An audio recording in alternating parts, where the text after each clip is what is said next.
Hi there, Janet Fritz here for Galaxy Girl Creations. Welcome to Scraptember and 30 Days of Sketches Combined. Today we are using an awesome mixed media sketch, and it is by Jules. I don't know who Jules is, but thank you, Jules. This is an awesome sketch.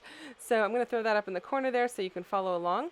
I have this photo of my husband. It's the one of the first rides that he did on our street, just on his new bike, and we bought e-bikes in the spring, and he's like a little kid in a candy shop going down here, and he's got a funny look on his face. So I had to take advantage of it, of course. Caught him as he went past me, and no, I know he's not wearing a helmet, so he does wear a helmet when we go for rides. Usually, this was kind of like a one-off thing. He just rode up the street and back, and so. Anyway, I caught a picture of him and I had to go ahead and use it. So today we are doing mixed media again. I am like 4 for 4, but I promise you they are not all going to be mixed media layouts. Tomorrow we will take a break from that. So I am using some dilutions in Dirty Martini, and I have put that down first, and then I am going over it with some Shimmers products in Honeydew List is the green one, and then the blue one is Blue Lagoon. And so I'm just putting a little bit of those colors to kind of soften up that Dirty Martini and to add some of those kind of more, the Honeydew List is really light, so it's softening it up. The blue is kind of giving it more of that teal kind of a look, even though it's really soft. And then I had this stencil that I borrowed from a friend of mine, so thank you, shout out to Janie Curtis for loaning that to me. And so I am putting some paper glaze in Cornflower Blue right through that stencil. And I like how that's coming out, and I'm just going to set that aside and let it dry, because I'm going to do something a little different with that when the time comes. But this entire layout is just chock full of mixed media, so hopefully at the end you like the way that it looks, because I'm just going to keep layering things up. So now I am trying out this circular stencil, which has these lines in it. Kind of reminded me of bicycles with spokes. And I'm trying just softly brushing these two inks through, and it wasn't enough. You just really couldn't see it over that mixed media. So I pulled out my paper glaze in Yellow Primrose, and then the green one there, I'm going to be honest with you, I don't know, because the two colors are very similar, and I don't know if I had Jade Vine with me or if I had Succulent Green. It's one or the other. The bottles, it's super hard to even tell them apart. I actually thought I had two bottles of the same thing, but that's what is on there with that yellow, and you can see I just kind of scraped it on right over with the yellow so that it softened everything up. So the paper that had the bicycles on it, I just took those punches that you see to the right hand side, and I punched them with large circles and a few different sizes. I kind of wanted to keep it so you could tell that they were bicycles or bicycle parts, but it wasn't really like one whole entire section. Like, you don't get the entire handlebars or the entire wheel. You just get bits and pieces, but you can still tell what it is. And so I like how that looks. I am trimming down my paper in advance because I know that I'm going to put a border around the entire outside, because that's what I do. I like how it frames a white piece of paper. So I automatically go trim a quarter of, or an eighth of an inch off of every side, or a quarter of an inch off of two sides, so that you get an eighth of an inch reveal for your frame. So I'm really happy with how it's looking so far. I know I'm going to use this navy blue again. I used it just the other day on a layout for either the first or the third, or maybe both days. And so I'm using that navy blue. You know, actually, I think I used it on the second, not the other 2 days. Anyway, that navy blue border is really cool. I like it. It's a Heidi Swapp piece of paper that I bought a whole bunch of because I got it super cheap, and I just use it for the borders. So I'm liking how that's turning out, and then I'm adding these circles just like in the sketch. The sketch has all these circles in it, so I'm adding circles. What I did, though, is I rotated the whole sketch so that the larger portion that is on the right-hand side instead of the left-hand side, as it shows in the photo in the upper right-hand corner there where you can see the sketch.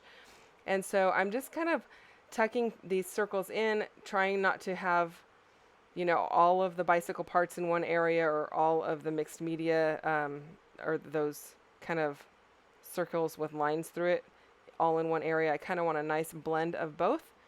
And I do have this acrylic piece that says Cruising in yellow. And so I've got that laying there in the upper left-hand corner, just kind of seeing how I like it and playing around with that. But I do want to add some darkness to this layout. It needs some dark pieces or dark elements to it, because right now everything is super, super light. Not really light, it's bright. So it just needs something to kind of tone it down.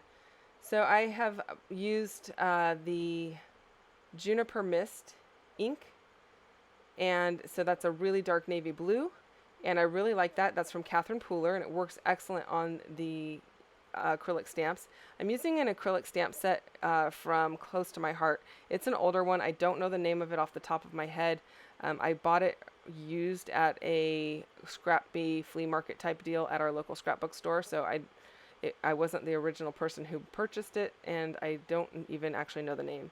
But I really like how it looks because it's just adding some splatter effect and some dark detail to this layout. And I do want those bits and pieces coming out from underneath the circles. I don't want them just kind of floating off by themselves. And I kind of like how they look like you rode through a mud puddle or something and it left a big splatter mark. So I have this white piece of paper, and it's got the, I used my border punch to punch the edge of it so that it's got some texture. And I'm going to use that as my journaling spot. I'm going to tuck it behind my photo and then just have it as my journaling spot. I am popping up all these circles onto some foam tape. I like how that, excuse me, I like how that looks.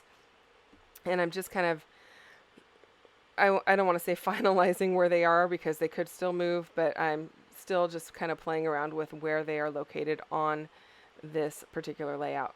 And I'm having to do that because I can't put my photo down until all of those circles are up onto the foam tape, because I need to know where to put some foam on the back of my photo to support it, because I don't want it to have a divot in it when it goes into my album, and then it gets, the pages kind of get squished together and it doesn't have any support behind the photo.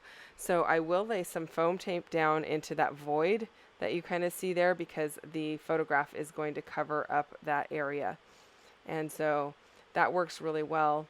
The foam tape is just Fun Foam from Walmart. It's adhesive on one side, and then I use the Nuvo Deluxe adhesive on the other side to hold it down, and that works very well for me. I haven't had any trouble with it.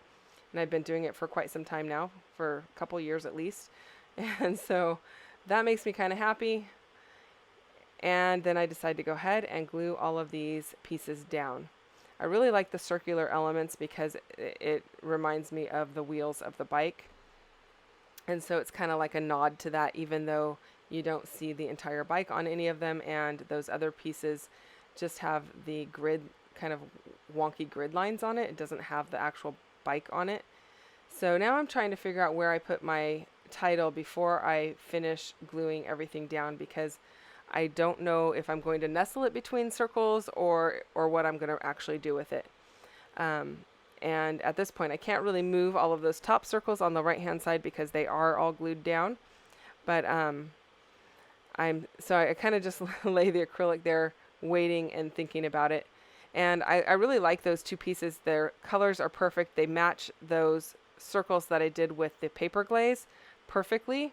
And so that makes me really happy. And that was one reason I chose those colors, is because I knew I had this cruising piece and this bicycle. And those are from Color Cast Designs. Those were from their, I want to say their June or July kit. And I recently signed up for a subscription from them just to try it out and see if I liked it. And so far I've been really enjoying it. I've gotten a couple of the months already, and I'm really happy with the way that they look, and I've been enjoying using them. So I'm going to go ahead and finish gluing those down, and that is where my title is going to live. It's going to go right smack in the center, bridging the gap between the two. And I know that's not how it is on the sketch, but the sketch is really just a jumping off point. It's not the end all to be all. You don't have to follow it completely, and that's okay. So if you need to move your journaling around or your title around, you go ahead and do that. Make it work for you, don't you have to work for it. And so here I have laid down my journaling spot. I'm not going to make it so you can pull that piece out. I am just going to write on the edge of the piece that is sticking out.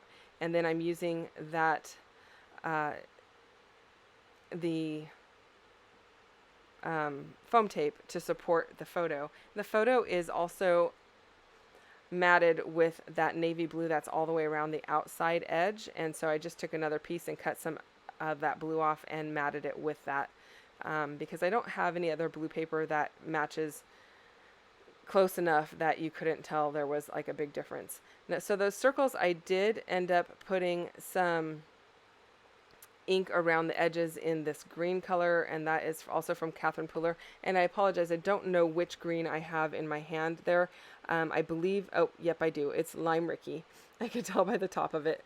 And then I did use a stamp, and I stamped some of these little circle pieces or circle elements around the layout in Lime Ricky, but I am using a little water on my water brush to kind of fade them out a little, because I don't want them so bold.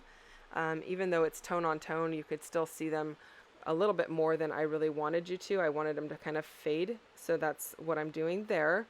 And this paper is not gessoed, it's just cheap cardstock. Actually, I believe it is the Basil Avalanche paper, and so it's not, it does have some sort of coating on it, so it doesn't suck things up quite right away, and it works really well. I've been told it's a little bit like the marshmallow paper, which I've not used in quite some time, so I don't really remember what that is like.